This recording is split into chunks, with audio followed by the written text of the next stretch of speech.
कुछ कर ले।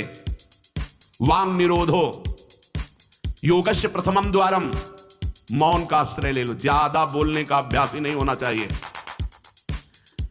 बड़े अपराध बन जाते हैं, निंदा स्तुति बन जाती है, दोष दर्शन होने लगता है, वो साधक गिर जाता है। मौन का स्वभाव बनाना चाहिए। जड़ मौन यहां वृंदावन में ठीक नहीं। यहां हम राधा राधा बोलेंगे, प्रभु की चर्चा बोलेंगे। कोई प्रश्न करेगा तो जो शास्त्र सम्मत बात है उत्तर देंगे, नहीं तो मौन रहेंगे। प्रपंच की तरफ से पूर्ण मौन होना चाहिए। आपको पहली बार कोई खड़ा करके बात कर रहा है, समझ में आया इससे बात करना प्रभु को भूल जाना है, अगली बार से वो कहेगा राधे राधे, उत्तर नहीं देना। श्री हरिवंश, उत्तर नहीं देना। अंदर से श्री हरिवंश बोले चल दिए। हमें किसी से क्या लेना? हम किसी का अहित नहीं करेंगे, अमंगल नहीं करेंगे, हम किसी पर दोष दर्शन नहीं करेंगे, पर हम अपनी वृत्ति को भगवदाकार करने आए। ये नहीं कि कोई हमसे बोले तो हम बोलना जरूरी है, नहीं। कोई प्रश्न करे तो बोलना जरूरी नहीं। उपासक हो, आप कृपा करें तो बात कर ले, ना चाहे तो बिल्कुल आपके ऊपर कोई शासन नहीं कि आपको बात करना ही पड़ेगा, ऐसा सिद्धांत नहीं। योगस्य प्रथमम द्वारम वांग निरोधो, सबसे पहली साधना है वाणी को रोक ले। बोलने से बहुत शक्ति नष्ट हो जाती है। जैसे हम भगवत चर्चा करें तो इससे शक्ति बढ़ती है, लेकिन प्रपंच की वार्ता करने से वाणी की शक्ति नष्ट हो जाती है। जब आपकी जबान अपवित्र हो गई तो नाम कैसे चलेगा? जब वाणी अपवित्र है तो आपके अंदर शास्त्रीय कैसे शब्दों का भाव आ पाएगा? नहीं आ पाएगा। महावाक्यार्थस्य विचारिता, आप नहीं विचार करने की क्षमता वाले रहेंगे। यदि आपने व्यर्थ की बातें शुरू कर दी, अश्लील भाषण बोलते, गंदी भाषा बोलते, तो आप में कभी विचार शक्ति ही नहीं रह जाएगी कि आप शास्त्रों के, संतों के वाक्यों का मनन करने की सामर्थ्य रखें। खो देंगे सामर्थ्य। बहुत अमृतमय वचन निकलते हैं मौन वाणी को पावन रखने वालों के, एकदम शहद में डूबे हुए वचन। इसलिए वाणी पर अंकुश कीजिए। जरूरत हो तो बोलिए, नहीं तो मौन। श्री जी का जस गाइए, नाम कीर्तन कीजिए, इसके अलावा मौन रहिए। ये नियम ले लीजिए।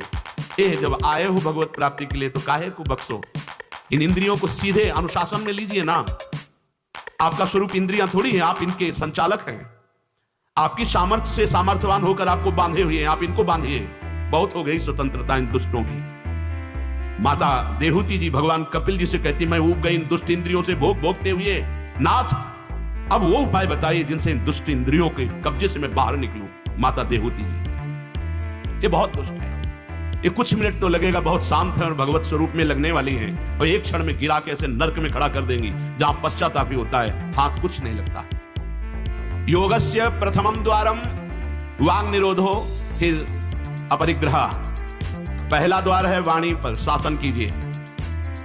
हम वाणी गायन करेंगे, श्री जी के लीला चरित्र, नाम कीर्तन, इसके अलावा मौन। कई साधकों को यह स्पष्ट आज्ञा करी श्री जी की प्रेरणा से कि आप नहीं बोलोगे,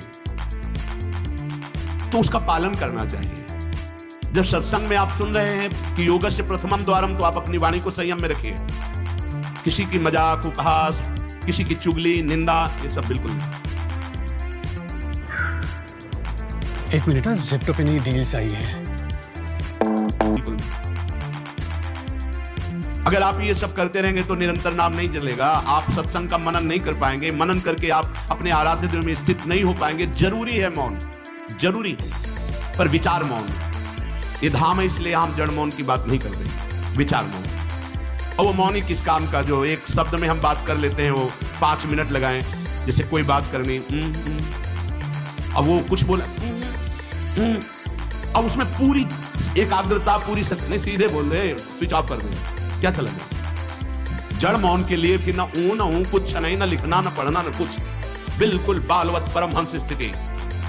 कोई प्रश्न नहीं, कोई उत्तर नहीं, एकदम जड़वत, जीते जी मृत, जीवन मुक्त होने की। तो वो ये श्रीधाम वृंदावन है, यहाँ उचित नहीं, क्योंकि यहाँ राधा नाम स्वयं हरि रट्टे, तो हमारी जबान की सार्थकता है, राधा नाम कीर्तन करें, वाणी जी का गायन, इसके अलावा मौन रहे। दूसरा, अपरिग्रह, उतना ही स्वीकार कीजिए जिससे आपकी जीवन यात्रा चलती है, इसके बाद नहीं। एक भी वस्तु एक्स्ट्रा आपके पास नहीं होनी चाहिए। क्यों होनी चाहिए? जब रोज का रोज श्री जी दे रही तो तुम्हें एकत्रित करने की जरूरत क्या है?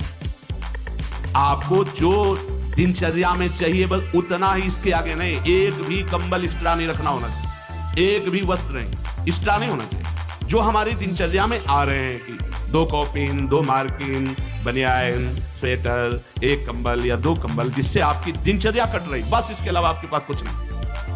आपकी जो दिनचर्या है, वो दिनचर्या जो प्रभु दिए हुए हैं शरीर पालन पोषण के लिए, शरीर के लिए उतनी आवश्यक है। अगर सही दिनचर्या करनी तो राइट टाइम पे आपका पहले कंबल हटना चाहिए।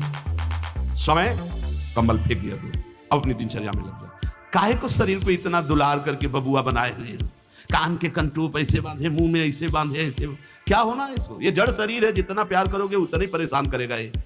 हाँ, इसको ज्यादा नहीं, आहार दे दिया, संयम नियम से स्नान ध्यान पूजा पाठ, हर समय भगवत चिंतन, ये जड़ है, अभ्यास है। यहाँ कौन बांधता है कुछ? 12 महीना झेलता है नहीं मस्तक का, ये सब कौन बांधता है? ऐसे अभ्यास, चलो इतने कमजोर अभ्यास के हैं तो जितना उचित वस्त्र उतना पहन लिया। अब ये नहीं कि सोमवार को हरा, मंगल को नीला और बृहस्पति को पीला, और अलग अलग दिन के अलग अलग स्वेटर, अलग अलग दिन के अलग अलग। भैया ये विलासिता नहीं। भगवत प्राप्ति करनी तो एक स्वेटर में 10-5 साल तो कटी जाएंगे, दूसरा हम क्यों लें? एक जीपर मिल गया, उससे शरीर ढक लिया, 10-5 साल चलेगा, 2-3 महीने पहनने को होता है। हर साल नया तो हमें क्या, हमें कहीं जाना है क्या पार्टी में? मेरी यही पार्टी, बाबा की पार्टी, भगवत मार्ग के पथिक है। उचित बिल्कुल नहीं से बहुत, वो इसको दुलार करने का मतलब है अपना पतन करना। सच्ची मान लीजिए, इसका पतन करना। वयोवृद्ध है, रोगी शरीर, वो अलग बात है। थोड़ा तो आनंद लीजिए प्रकृति का वार सहने का। अगर शरीर रुग्ण नहीं है, जवान शरीर हो, ब्रह्मचारी हो, आग है अंदर, सहो हर प्रकृति के वार को, गर्मी सर्दी बरसात भूख प्यास, सच्चिदानंद में स्थित हो जाओ, तुम्हारा बाल बांका भी कोई नहीं कर सकता। अब मार दिन में 50 बार शीशा देखना, अब वो फंसाएगा कि नहीं फंसाएगा? चेहरा फंसाएगा ना। तिलक के सिवा दोबारा शीशा नहीं देखना चाहिए। इस देहाभिमान के राग को काटना कि पुष्ट करना है। जय बार निकले तय बार देख करके हर सेटिंग किसको दिखा रहे हो यार? क्या तुम किसी को लुभायमान करना चाहते हो क्या? हरि को? तुम्हारे इस पार्थिव शरीर पर लुभायमान होने वाले नहीं, और जो लुभायमान होगा तुमको नष्ट कर देगा। तो हमें इसको बिगाड़ के रखना है, इसको सजा कर भगवत प्रसादी आदि लगाए। हमारा देहाभिमान बार बार हमको गिराने की कोशिश करेगा। ये हम जो हंसी मजाक में भी करें, इसको अच्छे से समझना। ये जो 2 प्रकार की पद्धति रखी गई है कि आप मुंडन करवा के रखिए क्योंकि आपके बालों से शोभा बढ़ेगी, तो आप बाल रखा के रखिए क्योंकि आपकी शोभा बिगड़नी चाहिए। रज लगा के रखिए कि आपको ही आपके शरीर में राग न रह जाए। बात यहाँ ये, या किसी के दिखाने के लिए नहीं, आपके शरीर में आपको राग न रहे। आप बार बार साबुन लगाएंगे, तेल लगाएंगे, बार बार शीशा, कंघा और अपने चेहरे को सजाएंगे तो देहाभिमान पुष्ट होगा, ये नष्ट करेगा। कुछ नहीं है, बड़ी दुर्गति है, मान लीजिए। इसका अंतिम परिणाम आग में जलना, चाहे जितने चिकने कर लो गाल, चाहे जितने लाल कर लो, मरना। हम आपको एक बात बताएं, एक तो माता पिता हैं तुम्हारे जो तुम्हारा कल्याण चाहते हैं, एक बागेश्वर धाम के सन्यासी बाबा हैं जो बिना तुमसे कुछ लिए तुम्हारा कल्याण चाहते हैं। वरना भारत में विश्व में ऐसा कोई नहीं जो तुम्हारे बिना स्वार्थ के। तुम बताओ हमें क्या फायदा है? ना तो दक्षिणा लें, ना पैसा लें, ऊपर से चढ़ोतरी आए सो कन्यन के ब्याह में लगा दें। तहु बोल रहे, भोजन नहीं कर रहे, रातन भर 4 जन की गाड़ी ऊपर से सुन रहे, कछु ठटरी बारत बे सुन रहे। आप बताओ क्या फायदा है? क्या फायदा है? इतना फायदा है कि हम मानव होकर के मानव के काम आ रहे। इतना फायदा है कि बालाजी ने कृपा की तो राम से जोड़ रहे।